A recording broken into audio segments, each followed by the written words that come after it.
नमस्कार, prime news देख रहे हैं आप। मैं हूं आपके साथ अंजलि सिंह। उत्तराखंड प्राइम में आपका स्वागत है। बात करेंगे बड़ी खबर की। देहरादून से बड़ी खबर।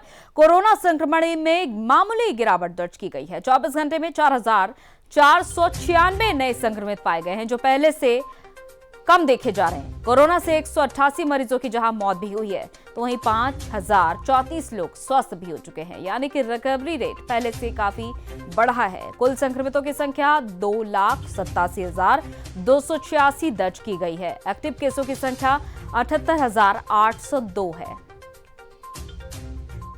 तो मामलों में गिरावट दर्ज की गई है। पहले से कम देखे जा रहे हैं ये आंकड़े। जहां 5,000 के पार था ये आंकड़ा, तो वहीं आज 4,000 के करीब ये आंकड़ा देखा जा रहा है। जितेंद्र पेटवाल हमारे संवाददाता हमारे साथ जुड़ चुके हैं। जितेंद्र, पहले जहां आंकड़ों में इजाफा देखा जा रहा था और आज आंकड़ों में कुछ हद तक गिरावट दर्ज की गई है, वजह क्या मानी जा रही है जितेंद्र? अंजलि, देखिए, पिछले कई दिनों से जो कोरोना की रफ्तार थी वो बढ़ती जा रही थी और आए दिन इतने आयाम जो है कोरोना के आंकड़े स्थापित कर रहे थे।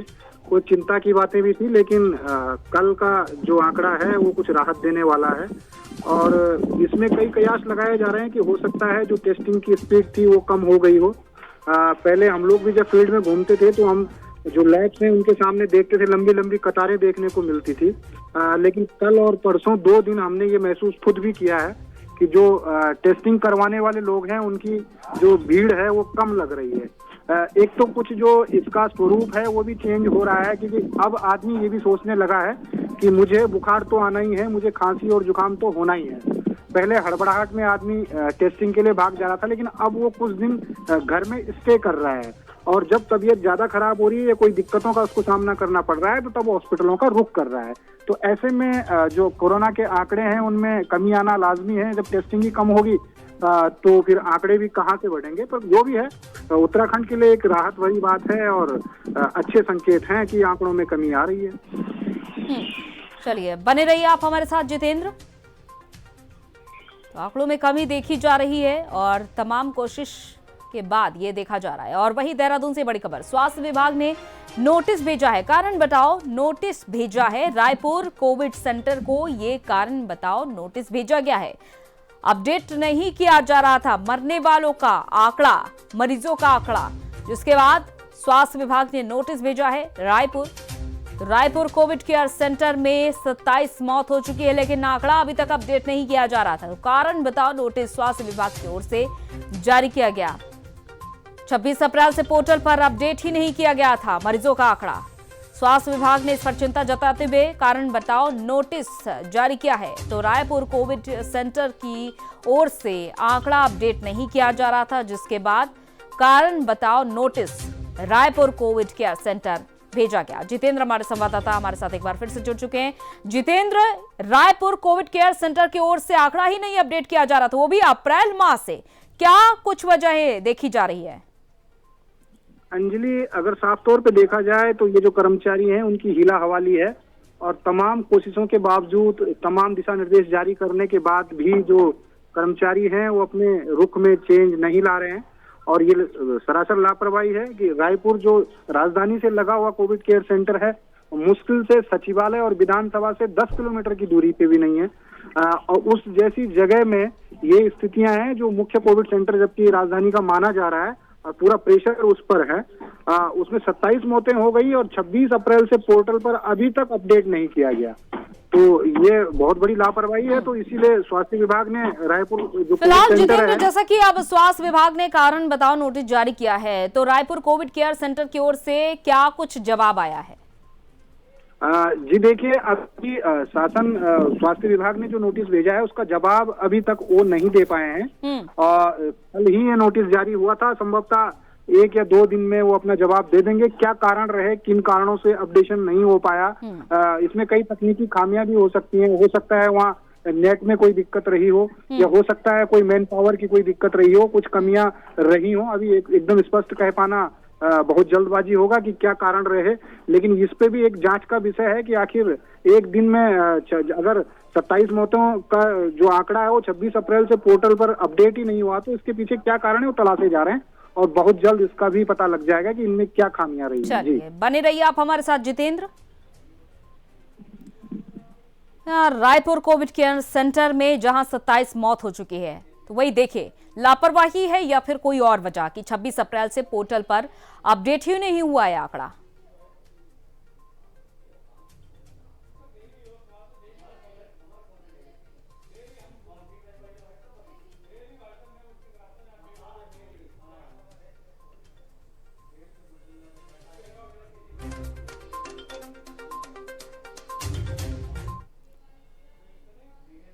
और देहरादून से बड़ी खबर है, गांवों में कोविड टेस्ट करवाने का जिम्मा ग्राम प्रधानों को सौंपा गया है।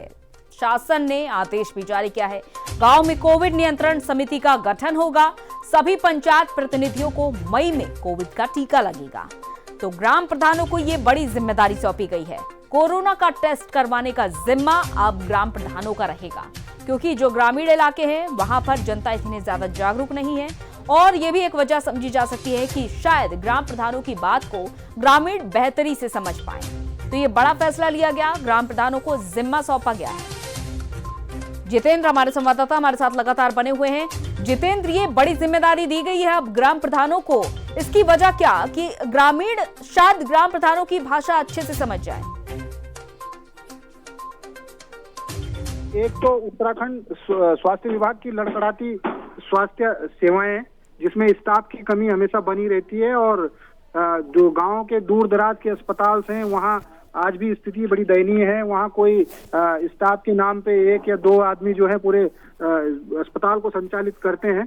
तो इतनी मैन पावर भी स्वास्थ्य विभाग के पास नहीं है कि वो गांव-गांव जाकर टीकाकरण करा सके या किसी का इलाज करवा सके। पहले से ही समय समय पर सवाल भी उठते खड़े हुए हैं, और वो लाजमी भी है, क्योंकि स्वास्थ्य विभाग के पास जो है डॉक्टरों की कमी है, फार्मासिस्टों की कमी है, स्टाफ नर्सों की कमी है। जूझ ही रहा है स्वास्थ्य विभाग मैन पावर से।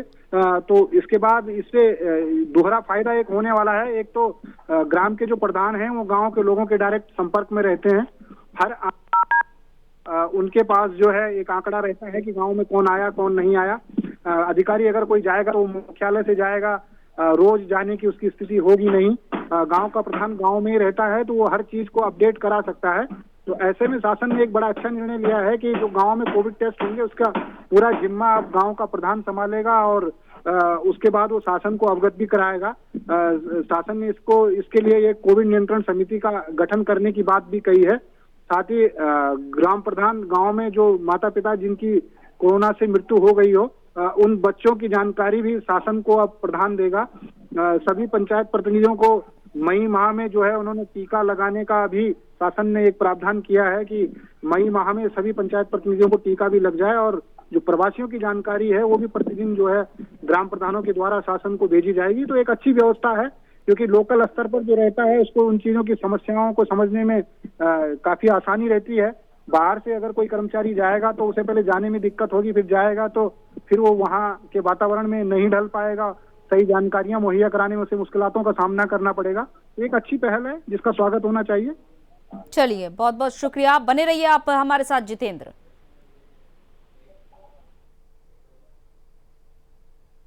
और ये बड़ी खबर देहरादून से, मंत्रियों के कामकाज के आकलन में बीजेपी जुटी हुई है। बीजेपी प्रदेश अध्यक्ष ने मंत्रियों के साथ वर्चुअल बैठक की। प्रभारी जनपदों के मंत्रियों को जरूरी दिशा निर्देश दिए हैं। कोविड की रोकथाम के लिए भी कार्यों की जानकारी ली है। अनर्गल बयानबाजी से दूर रहे जनप्रतिनिधि, बीजेपी प्रदेश अध्यक्ष ने यह बात कही है। अपने प्रभार वाले जिलों में दमखम के साथ ताकत दिखाएं। तो कोविड की रोकथाम के लिए किए गए कार्यों की भी जानकारी ली है।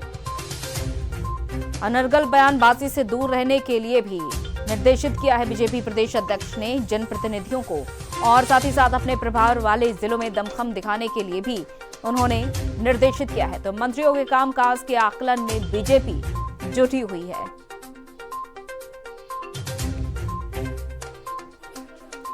तो मंत्रियों का कामकाज कैसा चल रहा है, जिले में किस तरीके से मंत्री नजर बनाए हुए हैं, जनप्रतिनिधियों का कामकाज कैसा चल रहा है, कैसी नजर बनाए हुए हैं, इस पर बीजेपी प्रदेश अध्यक्ष ने जानकारी ली है। जितेंद्र संवाददाता हमारे साथ जुड़े हुए हैं। जितेंद्र, जैसा कि जनप्रतिनिधियों को निर्देशित किया गया है बीजेपी प्रदेश अध्यक्ष की ओर से और जानकारी भी ली है, कामकाज फिलहाल वाकई में जमीनी स्तर पर कैसा देखा जा रहा है इस वक्त जनप्रतिनिधियों का?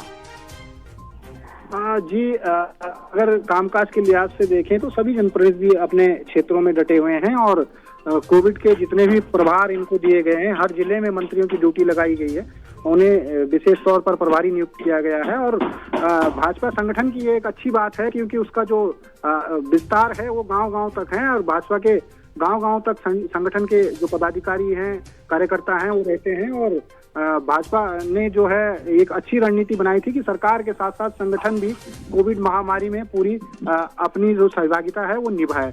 और ये सब देखने को भी मिला कि भाजपा संगठन ने अपने अलग अलग जो सेंटर हैं वो स्थापित किए, वहाँ कार्यकर्ताओं की ड्यूटी लगाई, और उसके बाद सरकार ने भी मंत्रियों को प्रभार दिए और मंत्रियों की ड्यूटी लगाई।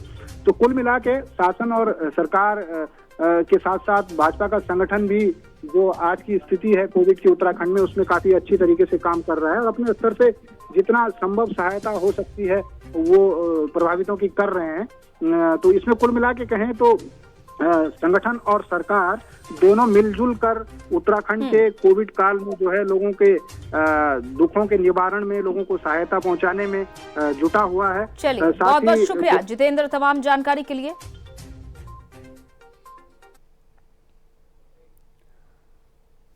और 11वें ज्योतिर्लिंग केदारनाथ धाम के कपाट विधि विधान के साथ खुल गए हैं। कपाट खुलने की प्रक्रिया प्रातः 3 बजे से शुरू हो गई थी। हालांकि पिछले साल की तरह इस बार भी कोविड के चलते कपाट खोले जाने के दौरान श्रद्धालु मौजूद नहीं थे और सीमित लोगों की मौजूदगी में ही समारोह हुआ। केदारनाथ धाम में प्रथम रुद्राभिषेक पूजा प्रधानमंत्री की ओर से की गई और जन कल्याण की कामना की गई। 11वें ज्योतिर्लिंग केदारनाथ धाम के कपाट खुल चुके हैं, लेकिन कोरोना संक्रमण इस बार भी हावी रहा है। इसके चलते श्रद्धालु वहां पर मौजूद नहीं थे। तो पीएम मोदी की ओर से हुई पहली रुद्राभिषेक की पूजा।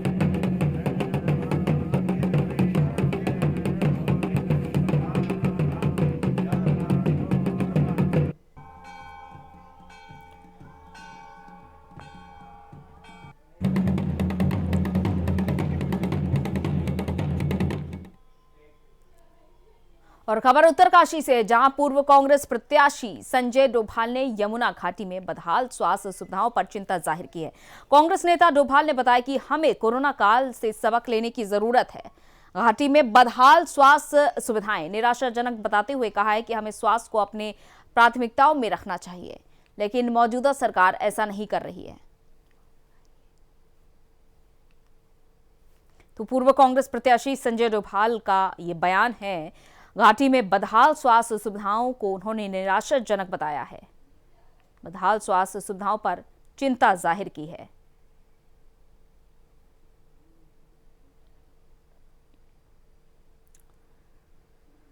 तो जहां अलग अलग जिलों की तस्वीरें सामने आ रही हैं कि किस तरीके से सावधानी बरती जा रही है, तो वही स्वास्थ्य सुविधाओं पर सवाल उठाए जा रहे हैं विपक्षी पार्टियों की ओर से। बदहाल स्वास्थ्य सुविधाओं पर चिंता जाहिर की है पूर्व कांग्रेस प्रत्याशी संजय डोभाल ने।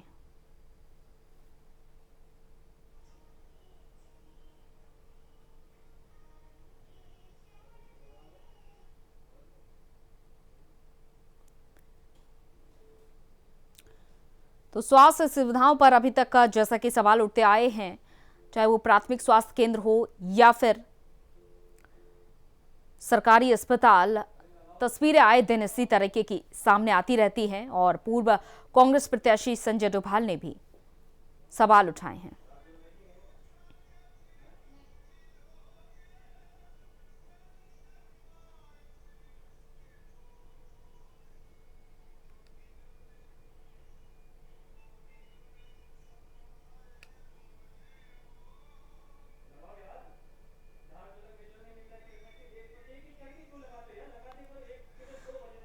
तो फिलहाल जैसा कि सरकार की ओर से भी ये कोशिश जारी है कि जितनी भी कमियां देखी जा रही है प्रदेश भर में, उनको समय रहते पूरा किया जाए और उन कमियों को सुधारा जाए।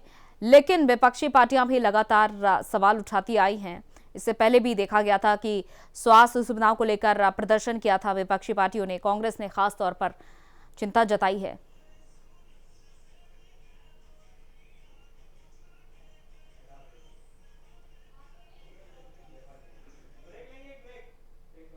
धारचूला में कैबिनेट मंत्री बिशन सिंह चुफाल ने आइसोलेशन सेंटर का जायजा लिया। साथ ही धारचूला के उपजिला अस्पताल का भी उन्होंने निरीक्षण किया। बिशन सिंह चुफाल ने कहा कि कोविड में किसी प्रकार की लापरवाही बर्दाश्त नहीं की जाएगी। बाहर से आने वाले लोगों की आवश्यक रूप से सैंपलिंग कराकर उन्हें होम आइसोलेट किया जाए। जो नियमों का उल्लंघन करे उस पर कार्रवाई भी की जाए। साथ ही न्याय पंचायत पर टेस्टिंग, दवा किट बांटने के आदेश दिए हैं।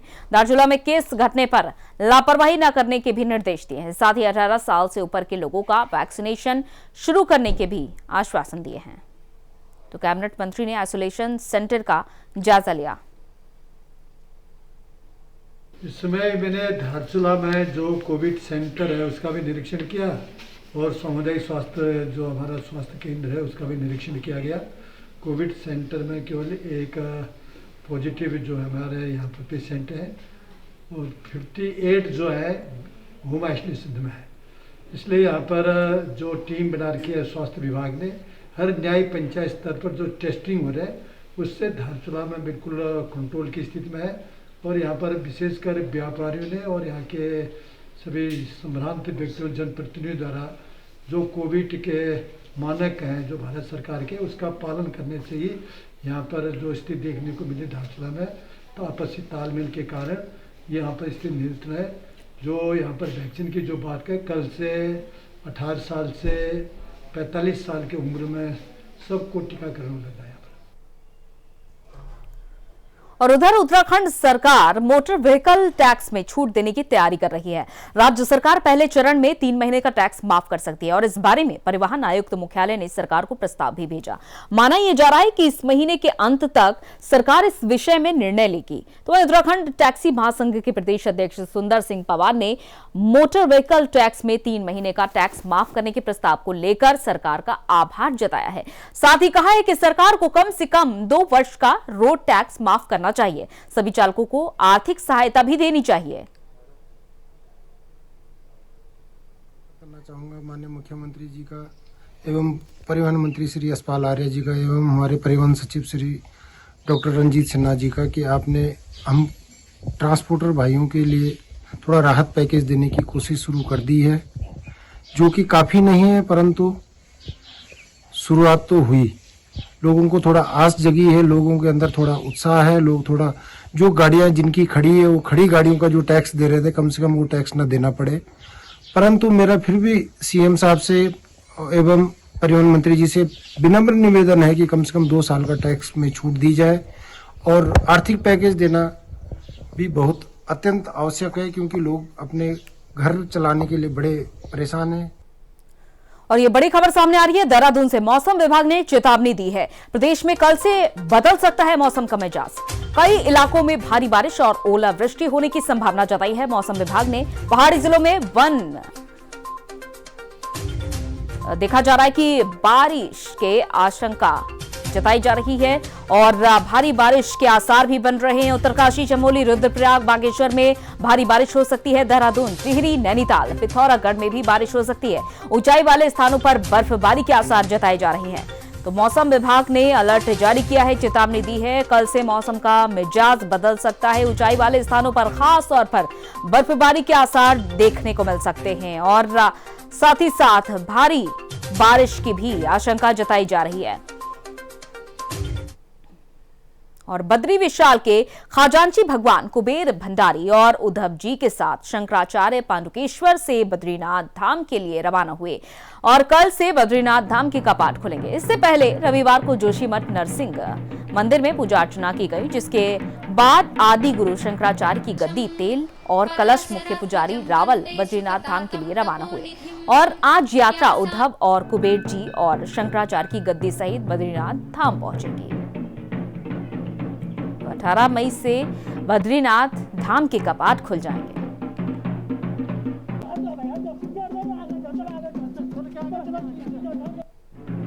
तो विधि विधान के साथ पूजा अर्चना की गई। 18 मई को जैसा कि बद्रीनाथ धाम के कपाट खुलेंगे और डोली उठाई गई और नरसिंह मंदिर में पूजा अर्चना की गई। बड़े ही विधि विधान के साथ ये पूजा अर्चना की गई।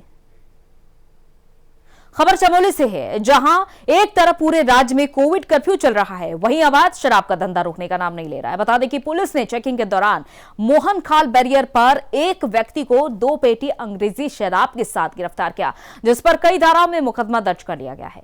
तो कोविड कर्फ्यू में अवैध शराब का कारोबार जारी है, जहां लोगों को आने जाने से रोका जा रहा है, तो वहीं इस तरीके से अवैध शराब की पेटियां लिए हुए लोग पाए जा रहे हैं। तो पुलिस ने आरोपी को गिरफ्तार भी कर लिया है, 2 पेटी अंग्रेजी शराब बरामद की है।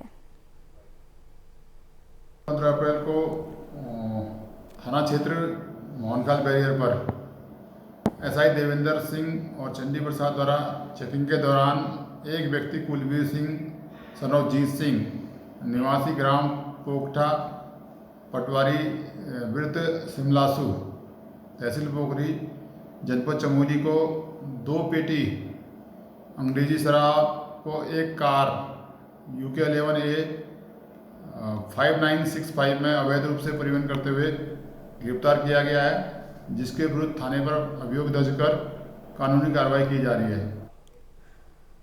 और उधर उत्तरकाशी में तस्करों के हौसले बुलंद हैं। जनपद में कीमती जड़ी बूटियों की अवैध तस्करी का मामला सामने आया है। जड़ी बूटियों की अवैध तस्करी के खिलाफ बड़कोट पुलिस ने कार्रवाई करते हुए 2 लोगों को हिरासत में ले लिया। पुलिस ने दोनों आरोपियों के खिलाफ वन अधिनियम के तहत कार्रवाई शुरू कर दी है। तो वहीं पकड़ी गई अवैध जड़ी बूटी की कीमत करीब 2,50,000 रुपए बताई जा रही है।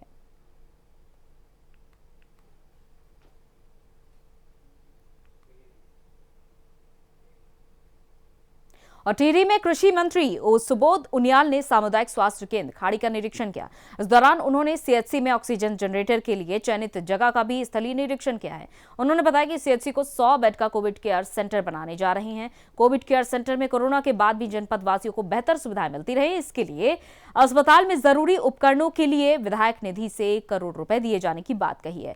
कृषि मंत्री ने अस्पताल को कोविड केयर सेंटर के रूप में ढालने के लिए जरूरी सभी तैयारियों को समय से पूरा करने के लिए जिलाधिकारी को दिशा निर्देश भी दिए हैं।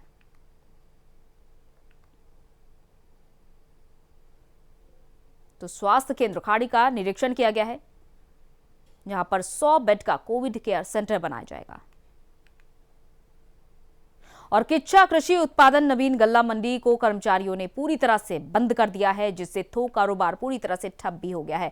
इसके चलते मंडी में पूरी तरह सन्नाटा पसरा दिखा और इस दौरान फल सब्जी लेकर आए किसानों को मंडी में घुसने नहीं दिया गया और किसान अपनी सब्जी लेकर वापस लौट गए, जिससे किसानों में भारी नाराजगी देखने को मिली। किसानों का आरोप है कि उनको मंडी सचिव ने दुर्व्यवहार उनके साथ किया है। जब गेट पे मैं आया, मेरे को रोका गया कि आप कहाँ जा रहे हो। मेरे साथ मेरा माल, मैं शाम उतार के अपना माल उतारने आया हूँ। मेरा माल पड़ा, मैं इसको देखने जा रहा हूँ। वहाँ पे देखा तो कोई ग्राहक नहीं, तो मैंने भी क्यों बंद कर रखा है यहाँ पे। तो बोले कि ये तो HM साहब की कहने पे बंद किया गया है। तो अब ये बताइए इसका कौन हर्जाना भरेगा? HM साहब भरेंगे, कौन भरेगा इसका? जब मेरा माल उतारा नहीं होता मंडी में, मैं खेत में तो तोड़ते ही नहीं। आप चल के देखिए तो हालत क्या है किसान का, तो बस सत्यानाश लगा पड़ा। मंडी की तरफ आए तो मंडी के गेट बंद था, किसान बाहर खड़े हुए थे। कुछ किसानों का माल था जो कि इन लोगों ने हमारे मंडी समिति में गोस्वामी जी करके हैं और पवन जी थे, और इन लोगों ने बात करी तो बोले आज मंडी बंद है, ना कोई आड़ती आएगा ना कोई किसान आएगा। तो किसान ही नहीं आएगा, आड़ती नहीं आएगा तो ये किसान लोग कहाँ जाएंगे?